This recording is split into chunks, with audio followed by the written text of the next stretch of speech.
Olá pessoal, a gente vai dar início a mais uma videoaula com os slides comentados de Sociologia. A gente vai dar continuidade aos conceitos gerais do Estado, mais especificamente a gente vai falar sobre república e tripartição de poderes nessa aula. Aqui está basicamente a entrada do nosso roteiro, né? Vou falar mais uma vez do plantão de dúvidas de maneira bem breve, vou falar um pouco da atividade dissertativa se der tempo, porque o conteúdo de fato é muito extenso desse slide, tá? Deram 25 slides, se eu não me engano, então é bastante extenso. Se der tempo, ainda falo de algumas atividades, algumas redações que foram entregues posteriormente. Em relação às videoaulas do Centro de Mídias, eles estão um pouco mais atrasados que a gente, mas estão tocando em alguns pontos que a gente está abordando, principalmente a questão do Estado Democrático de Direito, que foi falado aí na nossa última videoaula, tá? Basicamente isso, eu sugiro que você utilize um como complemento do outro, tá? O conteúdo novo, eu acabei de falar, né? República, Tripartição de Poderes e um pouco da nossa próxima atividade, que será no dia 17/9. Eu vou falar bastante rápido, por conta do tempo e a quantidade aí de conteúdo que nós temos nesta videoaula, tá? Aos plantão de dúvidas, mais uma vez, relembrando, eles são realizados nas quintas-feiras, né? Toda quinta-feira, às 17 horas e acaba às 17h45, não é obrigatório. A gente conversa um pouco de dúvidas das atividades propostas, dos slides, também bate um papo, né? Troca uma ideia referente não só à disciplina, mas à escola, dúvidas do vestibular, etc. E também referente ao link, referente ao livro didático. Qualquer dúvida, você pode então participar aí pelo link toda quinta-feira às 17 horas. Bom, não esquecendo, né, que os principais capítulos para o nosso terceiro bimestre inteiro no livro didático é o 9 e 19. Você pode também acompanhar pelo livro didático para dar aí uma complementação aos seus estudos, tá? Nessa aula, então, a gente vai ver um pouco a ideia de república, o que é exatamente a república. A gente viu pouco, né, na nosso último encontro. A gente vai ver tanto como que as pessoas enxergavam antigamente, como que é na atualidade, e também vamos ver um pouco sobre a questão sociocultural, né, mais cultural da república.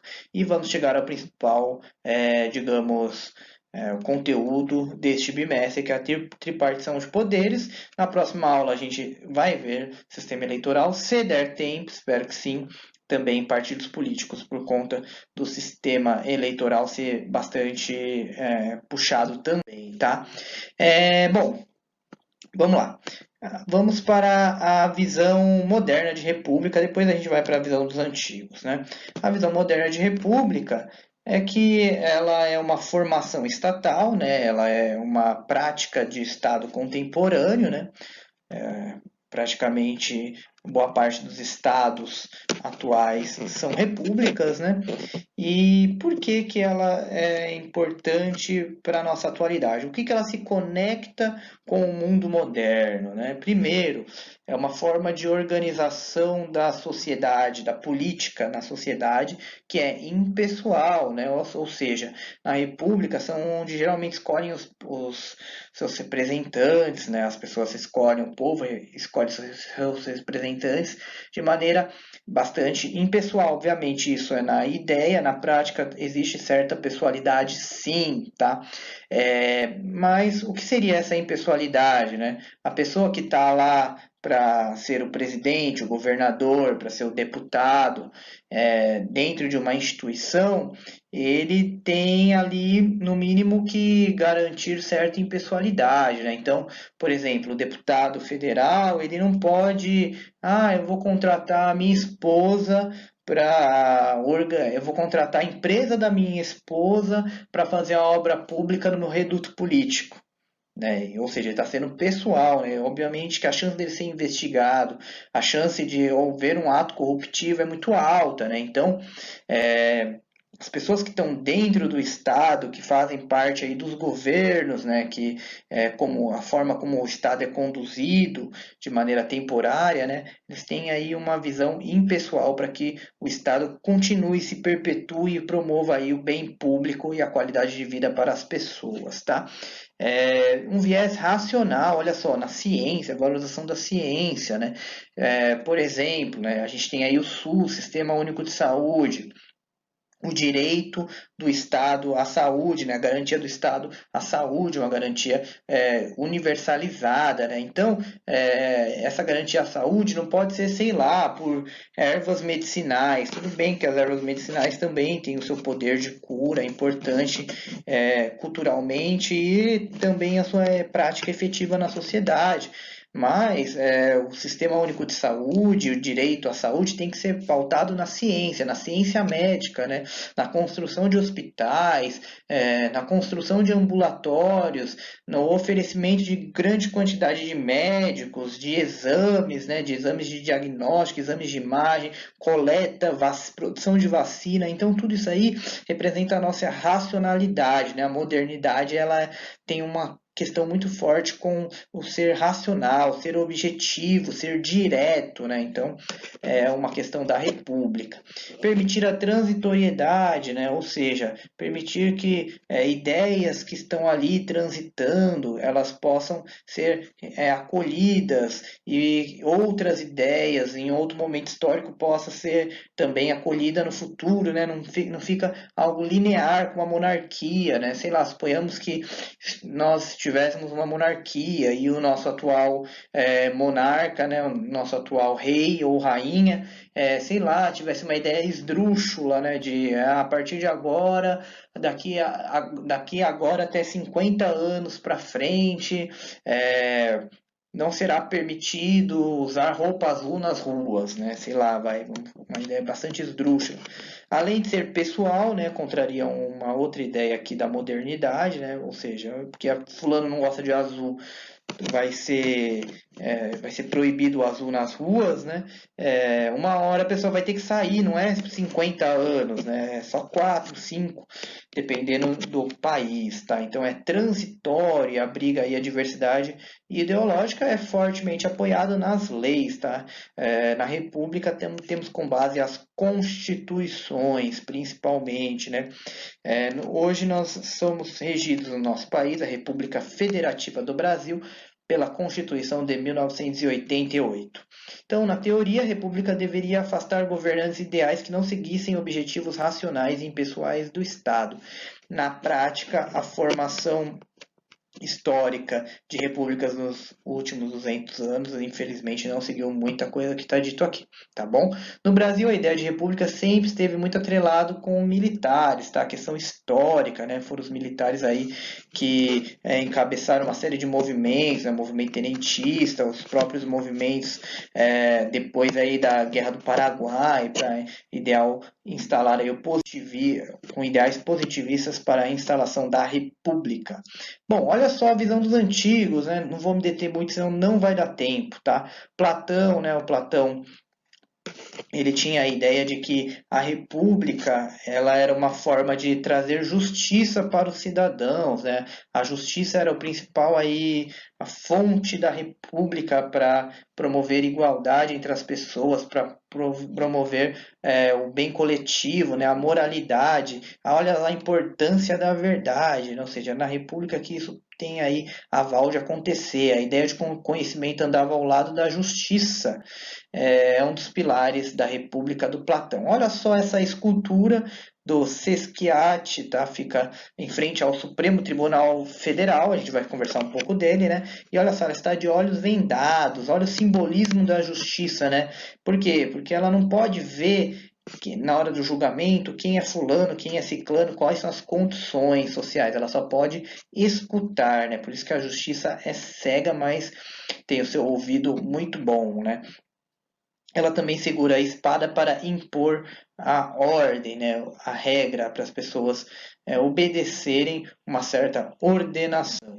Bom, a visão ainda dos antigos em relação à república nos romanos, tá? Os romanos eles praticamente inventaram a república na prática, né? Não vai dar tempo de eu abordar esse tema aqui de maneira profunda, mas praticamente a ideia de Senado, a ideia da Câmara, se a gente for aí fazer uma analogia com o tribuno da plebe, né? A ideia dos presidentes como se fossem cônsuls, né?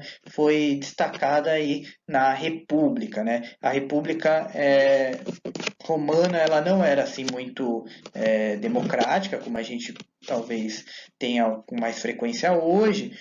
Ela era mais aristocrática, né? Os senadores, os próprios cônsules, né? Eles tinham uma relação muito forte com os patrícios, mas conforme o tribuno da plebe, os plebeus foram ganhando maior representatividade, foi ameaçando a própria república, dissolvendo no final dela e formando o império. Olha aí a imagem dos irmãos Graco, né? E eles conseguiram muitos benefícios no tribuno da plebe aos plebeus, né? Foram grandes avanços, interessante. Bom, e por fim, a República e suas questões culturais, né?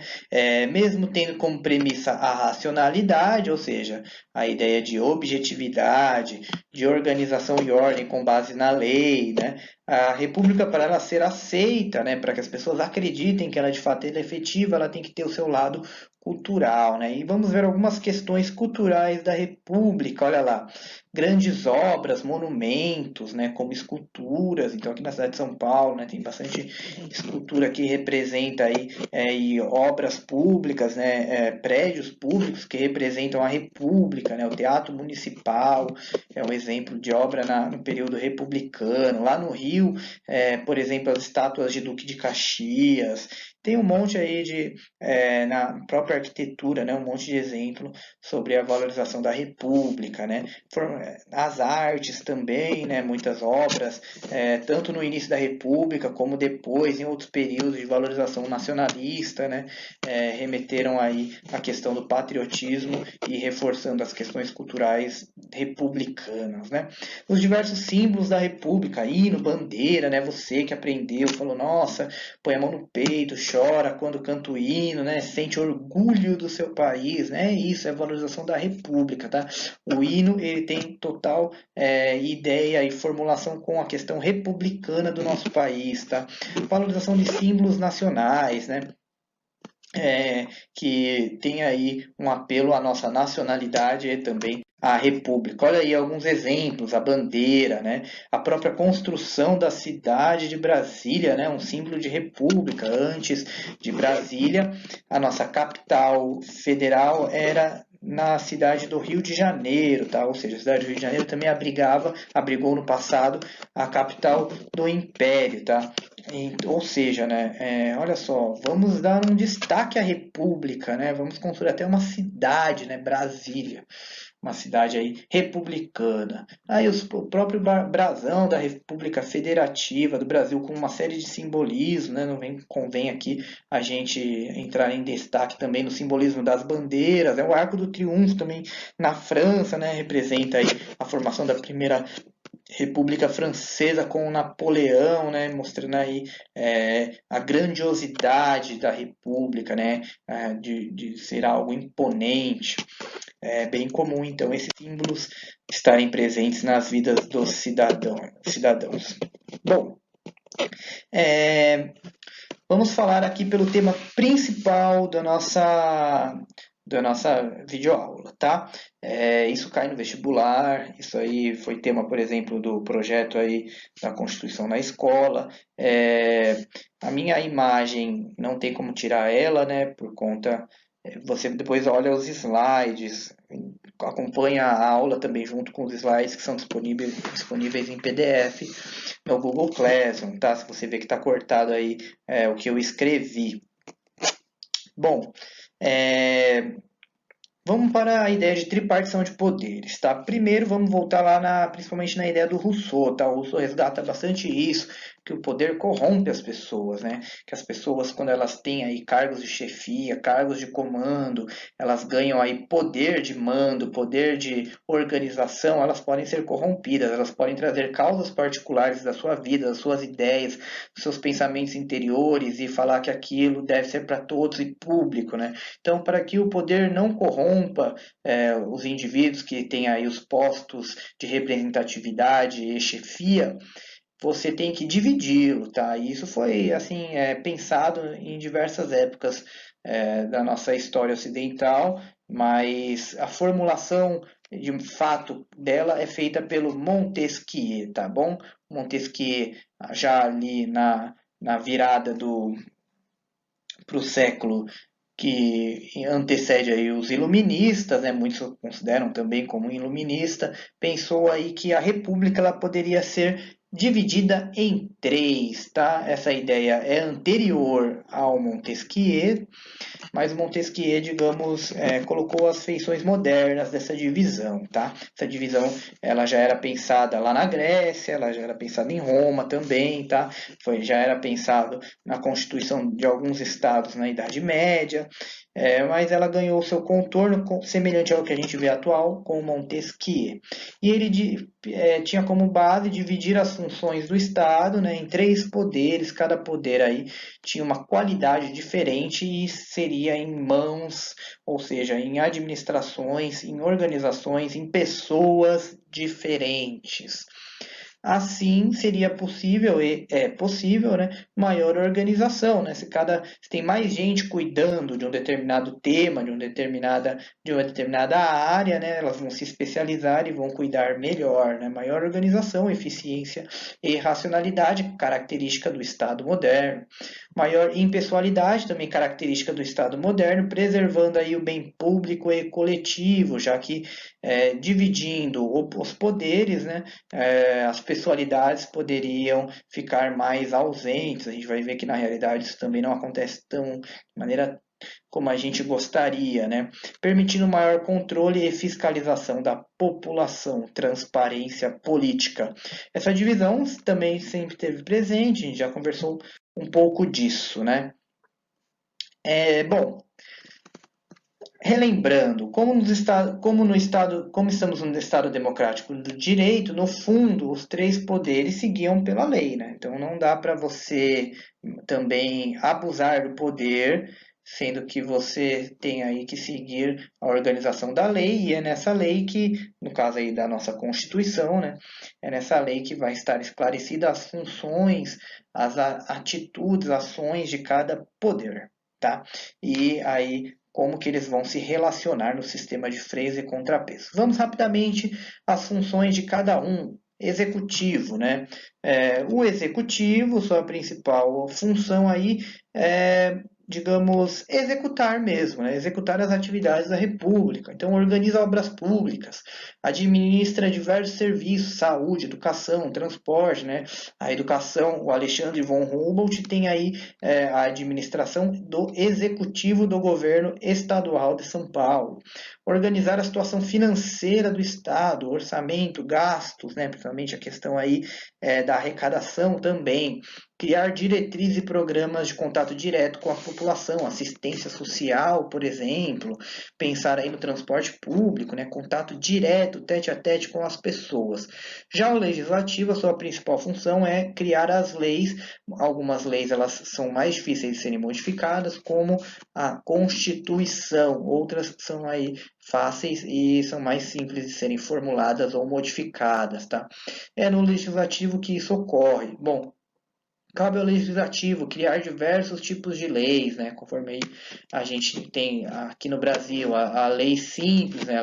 As leis complementares, os códigos, a organização de várias leis diante de um tema, as propostas de emenda à Constituição, analisar se os gastos do executivo estão de acordo com as leis, se o executivo está gastando lá de acordo com o que ele propôs a gastar, né? Então aí tem o teto dos gastos, lei de responsabilidade fiscal, né? São alguns dos exemplos, né? Abrir discussões públicas com a população, né? Abrir audiência, né? Então, vai ter a reforma trabalhista, reforma das leis trabalhistas, vamos abrir sessões no Legislativo, na Câmara e no Senado para discutir sobre essas mudanças e investigar a situação política do Estado, ou seja, se há corrupção, é, no caso aí principalmente dentro do próprio legislativo e um pouco no executivo, né, fazer auferições, né, auferir o que está acontecendo nos outros poderes, né. A ideia de investigação também cabe bastante ao judiciário, na verdade, é a sua principal função. O legislativo ele auxilia em algumas áreas, tá? Cabe ao judiciário, né, julgar os cidadãos e o próprio Estado, né? Então, julgar crimes, fazer conciliação entre diferentes posições, entre diferentes pessoas, né? Empresas e pessoas, e o governo e pessoas, o governo e empresas, investigar situações irregulares como crimes, né? Julgar crimes cometidos pelos outros poderes. Vamos lá, continuando. Bom, aqui está um resuminho, né, do que eu falei, né? Também tem as funções atípicas, são essas funções atípicas que auxiliam no sistema de freio e contrapeso, ou seja, para um podar o outro, não deixar que o outro seja mais forte ou escape, né, tenha abuso de poder, há mecanismos que a gente vai ver mais para frente que controlam essas funções também, né? Então, algumas funções atípicas, né? A função aí atípica do legislativo, né? Ele pode, dentro do seu próprio órgão, né, cuidar aí da questão orçamentária, que geralmente é referente ao executivo, né? Olha lá, o Senado também tem uma natureza jurisdicional, a gente falou jurídica, né? Referente ao judiciário, olha lá, cuidar de crimes de responsabilidade do presidente. Natureza legislativa do executivo, né, fazer aí medidas provisórias. As medidas provisórias, espero que dê tempo, muito polêmico, gera algo muito único no nosso país, né, que gera muito do que é específico dos problemas também da nossa república, né, da nossa tripartição de poderes, né.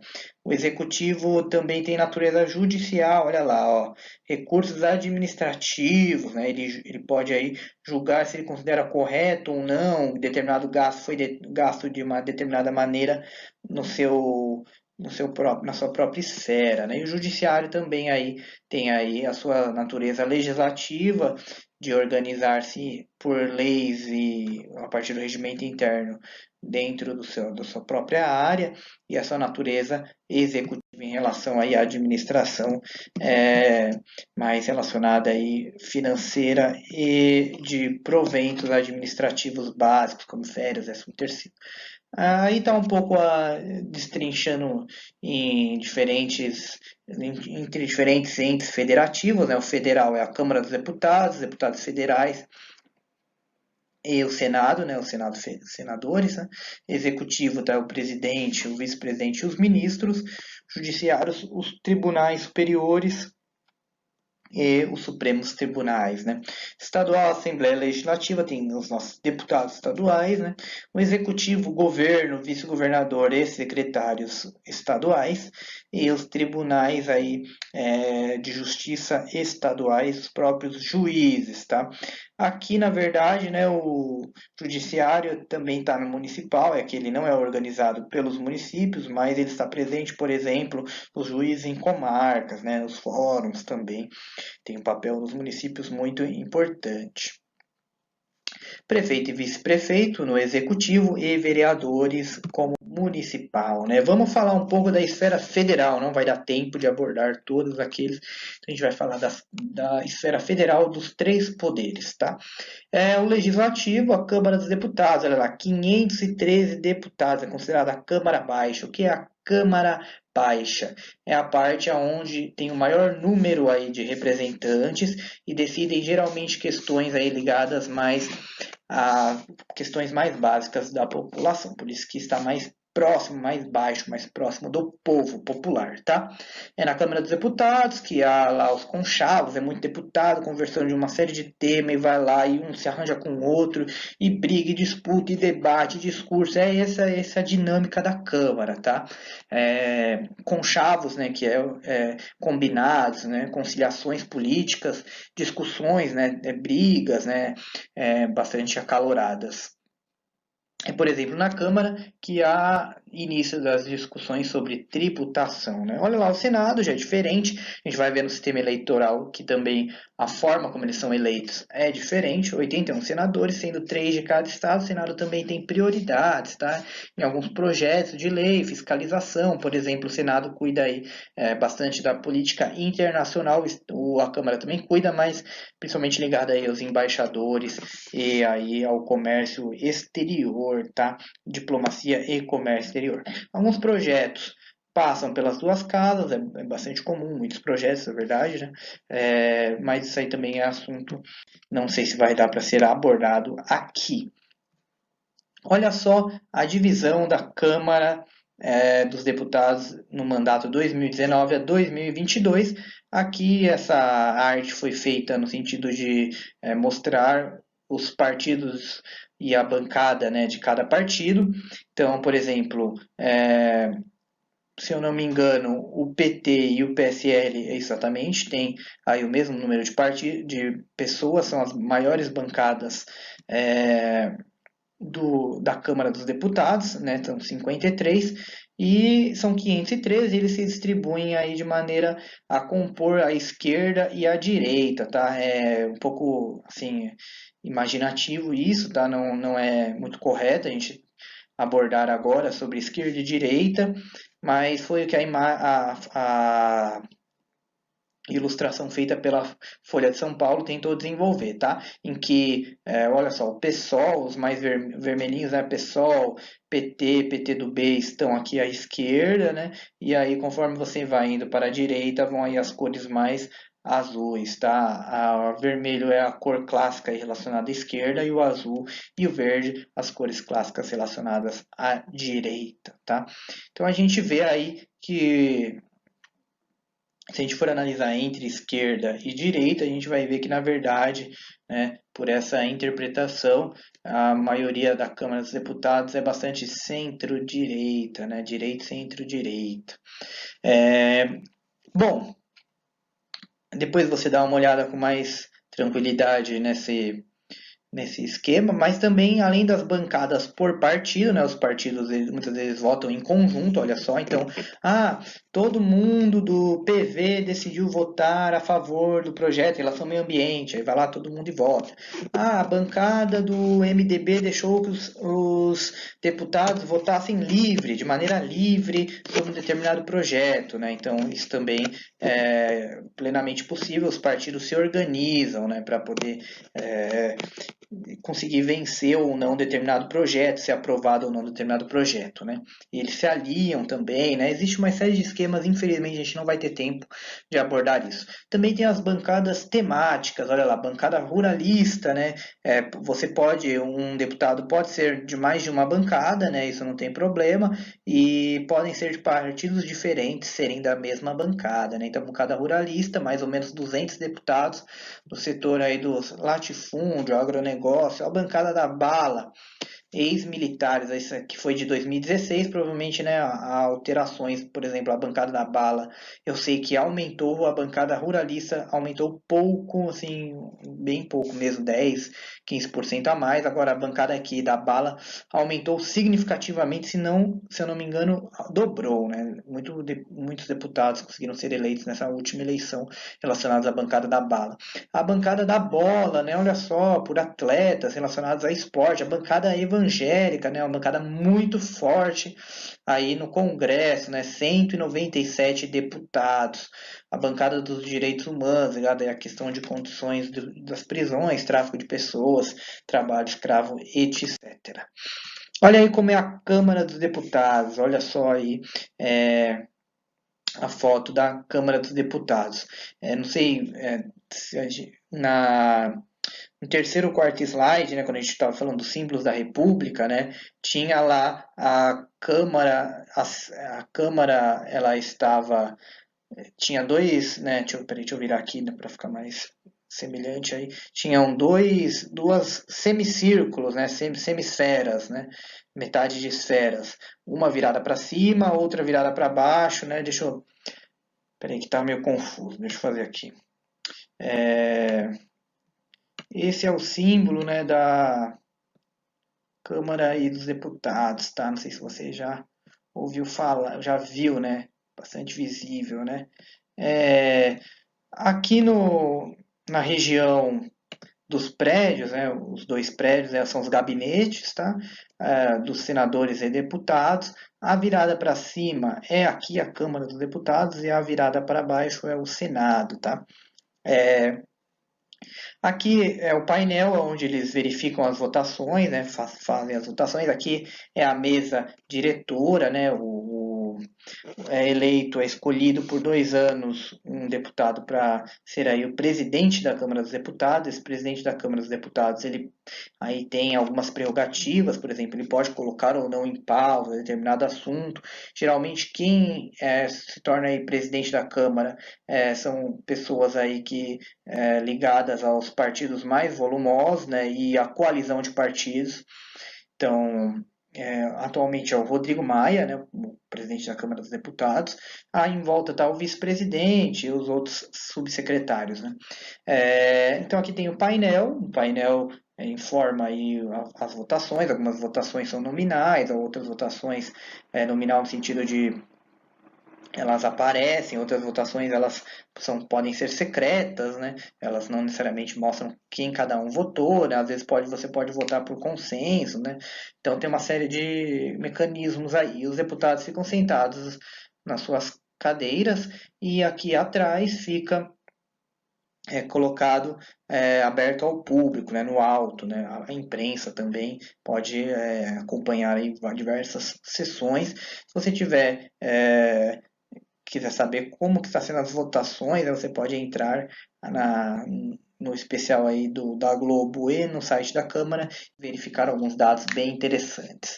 Olha lá o Senado, tá? O Senado tem uma composição diferente, não vai dar tempo de a gente falar agora, quando a gente for falar do sistema eleitoral, a gente vai falar um pouco do Senado, só que o mandato é de 8 anos alternados, de 4 em 4 anos, tá? Então são 81 senadores, tá? Um número menor de senadores, dá para ver aí, né, que é mais restringido o número de cadeiras, também é a mesma coisa, o presidente do Senado, Davi Alcolumbre, ele fica aqui no centro, aqui tem o vice-presidente é, e os outros secretários e adjuntos, né, que auxiliam aí a mesa diretora.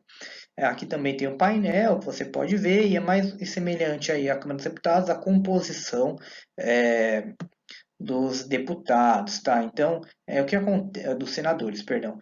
O fato do Senado ser aí mais conservador, né?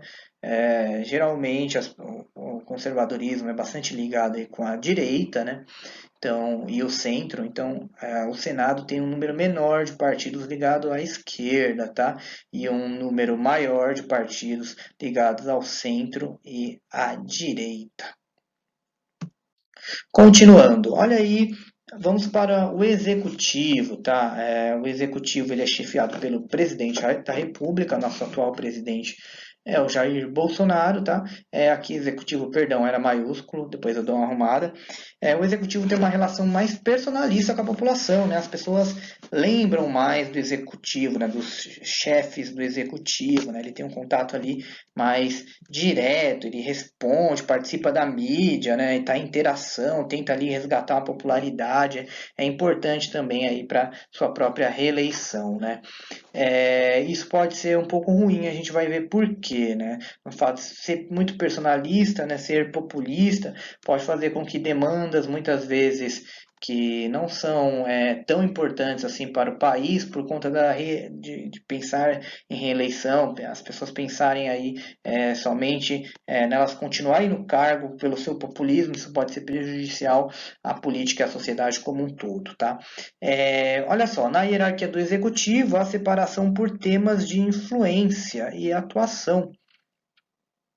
que na esfera federal são caracterizadas pelos ministérios, na esfera estadual pelas secretarias. Vamos dar uma olhada aí nos ministros do atual governo, olha só. Casa Civil é que cuida aí do relacionamento do executivo com as outras esferas, por exemplo, com o judiciário, com o legislativo, também o porta-voz que se relaciona com a população, com a imprensa, né, que traz aí a publicização do que o governo está fazendo, né, do que o governo federal está fazendo. Temos aí a área da economia, né, o atual ministro da economia, o Paulo Guedes, o astronauta, ele foi o único astronauta brasileiro aí a sair do nosso planeta, né, o Marcos Pontes, é da Ciência e Tecnologia, a ministra Tereza Cristina, da Agricultura, o ministro Ernesto Araújo, Relações Exteriores, Damares, da Família, Mulher e Direitos Humanos, Ricardo Salles, Meio Ambiente. Alguns aqui estão envolvidos em polêmicas, né? Vamos ver, pegar o Ricardo Salles, por exemplo, né? Em questão aí as queimadas da Amazônia, né? Se envolvendo em polêmicas. A Damares aí em algumas polêmicas relacionadas à questão religiosa, né? No passado, né? E Ernesto Araújo, muitas críticas aí na condução da política externa brasileira. Bom, não convém aqui, né, a gente analisar, né, de fato, o que é crítico, o que não é crítico. O importante é a gente entender que a escolha dos ministros, elas podem ser de ordem pessoal, né? Obviamente que você ser publicizado, você vai receber críticas, né? Técnica ou mesmo indicação política. Os discursos e atuações dos ministros, né, eles têm forte influência na imagem do presidente. Então, a popularidade do presidente pode ser arranhada se, por exemplo, o ministro do Meio Ambiente não conseguir se comunicar com a população e fazer políticas públicas relacionadas ao meio ambiente que satisfaçam aí a imprensa e a população em geral, né? Então, isso pode ser prejudicial. No atual mandato, né, do presidente Jair Bolsonaro, já foram trocados 14 vezes de ministro, né, o que pode sugerir também instabilidade política. Uma outra crítica muito recorrente no início do seu mandato é que, de todos os ministros, somente duas ministras são mulheres, né, que é a Tereza Cristina e a própria Damares. Bom, vamos para secretarias estaduais e municipais, vendo rapidamente, né? Olha só, quais são as secretarias? A administração penitenciária, cuidar aí das prisões, agricultura, casa civil também, semelhante a que a gente já disse, comunicação, né? Olha aí as municipais, inovação e tecnologia, esporte e lazer, também educação. Vamos aqui uma questão, né? Por que existe secretaria estadual e municipal para a mesma área? Por exemplo, educação, né? Olha só, é porque há focos diferentes e investimentos diferentes, né? Prioridades também distintas. Então, por exemplo, a educação municipal, né, ela foca aí numa educação que ela vai além da sala de aula, como por exemplo o CELS, né? Foca também na educação das crianças menores, na educação infantil, creches, né, pré-escolas, e no Fundamental 1, né, também tem escolas de Fundamental 2 da prefeitura, mas em menor número. Já a educação estadual, olha lá, ensino técnico, ensino médio, né, as escolas de Fundamental 1 e 2 de maneira mais assertiva. Pelo fato do governo estadual ter uma maior arrecadação, né, ele pode também investir de maneira mais especializada em algumas áreas. Um número alto aí de secretarias pode indicar uma preocupação com o tema, ou seja, que o governo está se preocupando com aquele tema, sei lá, vai Secretaria Especial de Direito às Mulheres, né? Está se preocupando com a questão da mulher na sociedade, mas também pode indicar um gasto público excessivo se nessa secretaria não for feito nada, né, de efetivo, e também se nessa secretaria existe aí um gasto público desnecessário, principalmente aí com pessoas, né, com projetos que não vão para frente, enfim. Bom, aqui está o judiciário, né? O judiciário tem uma estrutura referente principalmente aos tribunais, né, além de organizar as eleições, né. Então são os tribunais que são as principais funções, os principais locais, né, locos do judiciário, e também eles organizam esporadicamente, né, a cada 2 anos, as eleições em nosso país. Os principais profissionais dessa área são os juízes, tá? E os advogados. É um poder que não tem representatividade direta com a população, não são as pessoas que escolhem as pessoas, os juízes, tá? Os juízes eles conseguem aí os seus postos a partir da carreira pública, de concurso público, a partir dos concursos, tá? Então se você quer ser um juiz, você precisa lá participar de um concurso, passar no concurso, que muitas vezes é difícil. Não só passar, ter uma experiência de advocacia, você também vai passar por entrevistas, etc e tal, e para você subir dentro da carreira de juiz, magistrado, né, para chegar aí até os tribunais, você ainda tem que passar por uma série de estudos, especializações, etc. Bom, aqui estão os ministros do STF, tá? Acredito que saberei o nome de todos. Aqui está o Dias Toffoli, aqui a Carmen Lúcia, o Gilmar Mendes, aqui, se eu não me engano, o Barroso, Alexandre de Moraes, o Luiz Fux, a Rosa Weber, não lembro dos outros. Bom, olha só, quem são essas pessoas, né? Eles são aí magistrados, né? Pessoas que estudaram muito o direito, né? E eles são indicados pelo presidente da República e sabatinado pelo Senado. Ou seja, o presidente da República, ele escolhe um magistrado importante que tem uma afinidade, obviamente, política com ele, né?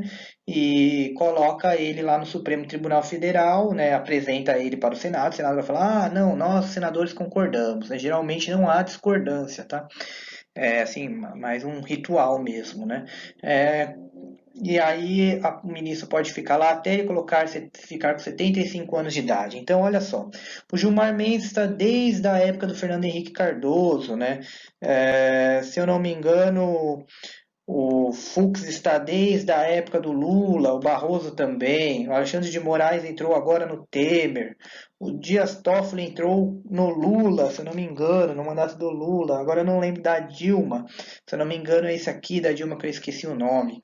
O Poder Judiciário e as 3 instâncias, né, são graus de jurisdição, né, se apelar sobre uma decisão jurídica. Então, as decisões, vamos lá, aqui é um pouco complicado, vou ter que deter um tempo aqui nesse slide, tá? Primeiro eu vou explicar o que são as instâncias, depois eu vou explicar um pouco o STF, tá? Bom, vamos dar um exemplo para você entender as instâncias jurídicas. Suponhamos que você entre em atrito com seu vizinho construiu a casa dele no seu terreno, pegou lá um pedaço seu, fundo lá do seu terreno, foi lá e construiu a casa dele, um pedaço da casa dele, e aí ele reivindica para ser dele. Olha só, um conflito entre pessoas, né? Na verdade, um conflito entre 2 cidadãos, né? Por conta de um terreno. Você vai falar que o terreno é seu, ele vai falar que não tem provas, que o terreno é dele, ele foi lá e construiu. Aí você vai com um advogado apelar para a primeira instância, para um juiz de causas cíveis, né? Um juiz cível. E aí o juiz vai lá, vai recolher provas, né? Vai falar, ó, apresente provas que esse terreno é seu. Aí você vai lá e apresenta uma escritura que mostra que aquele pedaço é seu. Aí o juiz vai pedir provas pro seu vizinho de que aquele terreno que ele construiu é dele. Aí ele vai lá e apresenta que ele está ali desde 1930, que não tinha escritura, mas ele sempre ocupou aquele pedaço que é seu terreno, né? E aí ele vai lá e mostra uma escritura velha. Então, vai ter aí um atrito, o juiz ele não vai conseguir resolver isso de maneira simples, as 2 causas têm aí argumentos muito bons, e aí vai ser apelado para a segunda instância, passa para a segunda instância. A segunda instância já são tribunais de justiça, né? São aí mais mais de um juiz que vai analisar a causa, né? São os magistrados. Aí eles vão estudar, com base no estudo das leis que eles têm, então eles vão analisar e falar assim, peraí, o que que é mais importante? A pessoa ter uma escritura atual, falando que aquele pedaço de terra, terreno é dela, ou que o direito de utilização mais anterior, né, mais antigo, mesmo que aquela escritura talvez não tenha sua comprovação verídica. Aí eles vão lá e chegam a uma determinada conclusão e você ganha a causa. Só que aí o seu vizinho vai lá e fala: não, eu vou apelar para a terceira instância. E aí o processo jurídico vai lá para os Supremos Tribunais. No caso, pode ir para o STJ ou mesmo para o Supremo Tribunal Federal, né? Então, é assim que funciona, são graus de importância. Então, o Supremo Tribunal Federal ele vai cuidar de assuntos, muitas vezes, que importam a toda a nação, e também cuidam de processos que chegam para ele por apelação à terceira instância, né? Então, é basicamente esse caminho do Judiciário do STF, Supremo Tribunal Federal. Olha lá, além de julgar projetos de lei e ações do Estado com base na Constituição, eles são os guardiões da Constituição, né? O STF debate e decide ações do Estado sobre temas importantes na atualidade, que causam polêmicas e discussões na sociedade. Por exemplo, vamos lá, alguns exemplos. União afetiva, né? Se as pessoas homossexuais, elas podem ter o direito de casar, ter uma união estável e ter aí o casamento civil, né? Isso foi aprovado, julgado pelo STF, aprovado. Lei da ficha limpa, né? Se os políticos aí que tiverem cometido algum crime no seu mandato anterior não serem inelegíveis por 8 anos, foi aprovado a lei da ficha limpa. Também julgamento, não a revisão da lei da anistia, né? Durante 2010, com a questão da Comissão da Verdade, foi pedido para analisar a revisão da anistia para que as pessoas que cometessem crimes durante a ditadura fossem julgadas, né, e mesmo presas na atualidade. E o julgamento do STF decidiu que não ia ter a revisão da lei da anistia, que gerou bastante controvérsia aí na sociedade por considerar que a anistia ela anistiou tantas pessoas que cometeram crimes considerados aí contra o Estado, quanto também crimes em relação aí crimes do próprio, né, das próprias esferas políticas dos militares em relação à população civil, né? Foi bastante controverso, até hoje a discussão de que a lei da anistia deveria ser novamente modificada, tá? Liberação das pesquisas para células-tronco, um debate aí sobre a questão dos limites da ciência, né? Também foi aprovado, hoje há pesquisas sobre células-tronco, o debate era se as células-tronco poderiam ser retiradas de certas partes, como por exemplo do feto, né, bastante controverso. Depois foi descoberto que não tinha nada a ver com isso, que era questão mais relacionada ao cordão umbilical, né? Bom, cotas no ensino superior, se gerava desigualdades, aprovaram as cotas, criminalização da homofobia mais recente, né? Que foi julgado como correto, uso da maconha como medicamento, né, da cannabis, que foi validado para a importação, né, de remédios e não para a produção e comercialização de empresas nacionais no nosso território, e aborto em caso de Zika vírus, que ainda não foi decidido por conta aí dos fetos aí dos bebês e dos fetos terem aí problemas na questão aí problemas aí neurológicos, né, problemas na região da cabeça. Bom, o judiciário, né, os tribunais de justiça nos estados e os fóruns desempenham um papel do judiciário nas localidades regionais e municipais. Olha aí, o Tribunal de Justiça de São Paulo fica ali do lado da Catedral da Sé, e o Fórum Criminal da Barra Funda, onde aí vários crimes são julgados, né? Olha aí, para a gente encerrar, né, essa questão de análise dos três poderes, vamos falar um pouco do Tribunal do Júri, né, que é uma instituição jurídica importantíssima na democracia, né, com o objetivo de passar à população os julgamentos de crime contra a vida, ou seja, quem vai decidir sobre os homicídios não é somente o juiz, né, o juiz ele vai intermediar, né, esse julgamento, mas a população em si a partir de um júri composto por 7 pessoas, ou seja, 7 jurados, 7 cidadãos aleatórios que sentam lá no banco perdão, que sentam aí no júri, né? Isso aqui é o local do júri, né? E analisa se o réu é culpado ou não, né? O acusado é culpado ou não de um crime, né? A estrutura é famosa na cultura geral, não existe somente no Brasil, né? Tem filmes, por exemplo, nos Estados Unidos que abordam muito isso, né? Em que a empatia e sentimentalidade envolvida, né? Então, o advogado de defesa vai lá e tenta mobilizar os jurados da sentimentalidade daquele caso, falar que a pessoa que agiu por aquela maneira, agiu porque ela estava sendo tomada sei lá, pelo ódio, raiva, né? E que isso é um sentimento comum, inclusive aos próprios jurados, né? Então, existe essa tentativa de criar uma empatia dos jurados com o réu, né? Tanto para ele ser acusado, quanto para ser ele considerado culpado, quanto para ele ser considerado inocente, tá?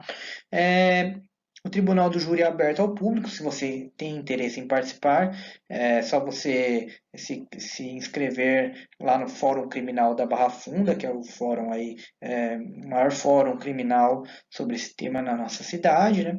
E você pode acompanhar diversos casos aí, processos, não necessariamente você pode escolher, eu creio. Tá? Alguns julgamentos que ficaram famosos, né, da Susana von Richthofen, né, que acabou aí matando os pais, né, e sangue frio junto com os irmãos Cravinhos, né.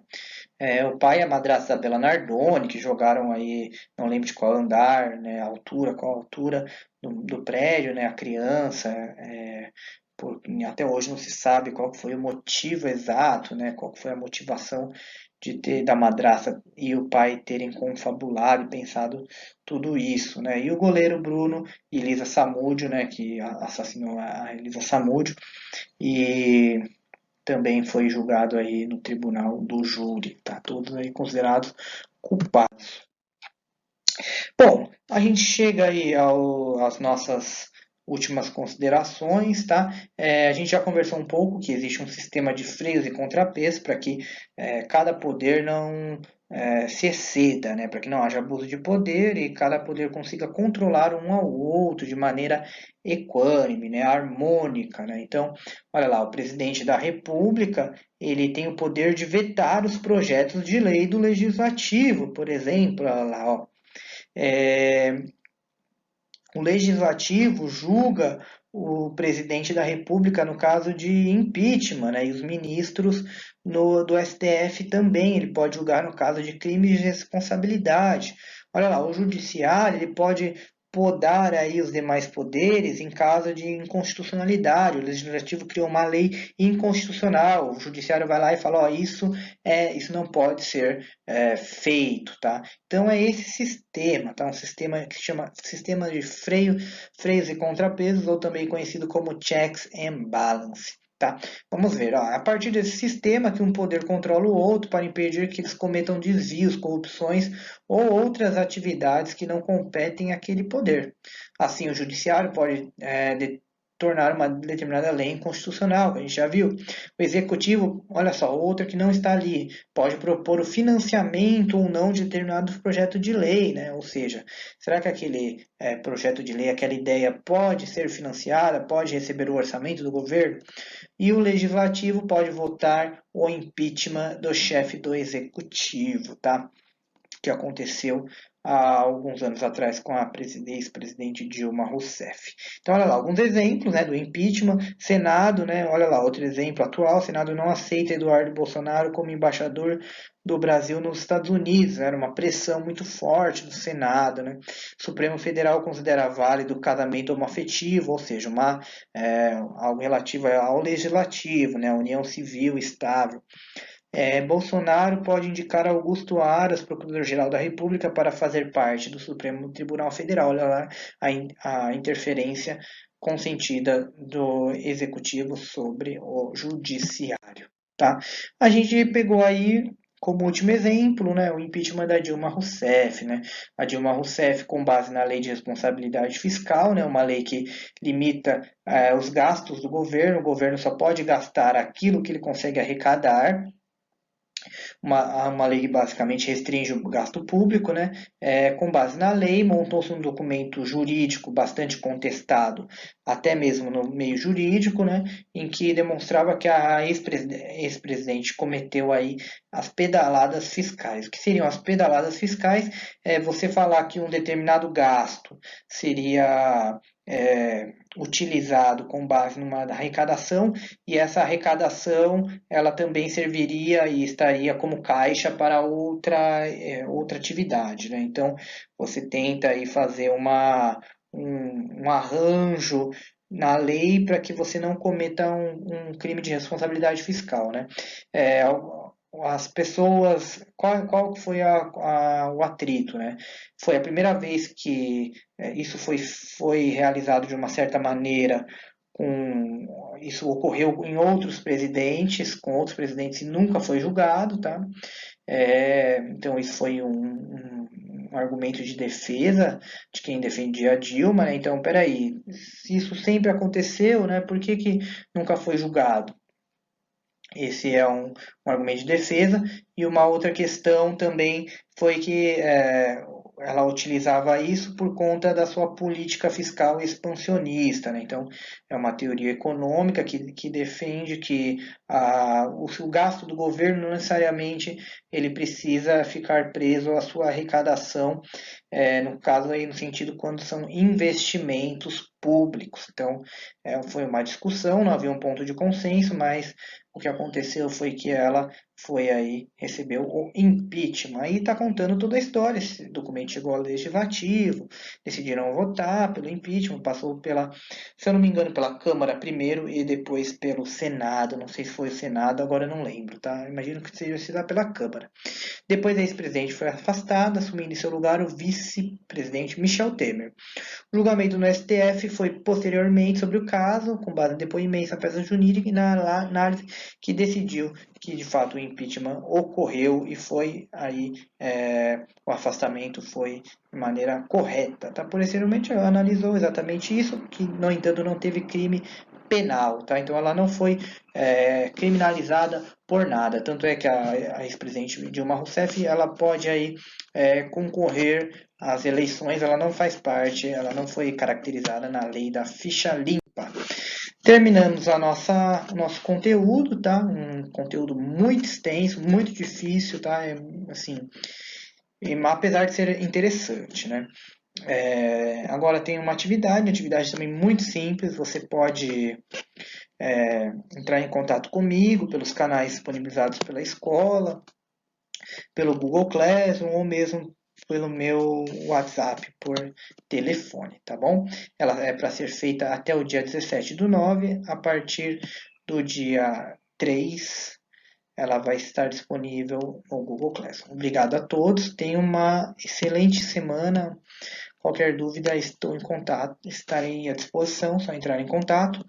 Não se esqueçam aí de tomar as devidas precauções para a gente acabar esta quarentena o mais breve possível. Obrigado a todos.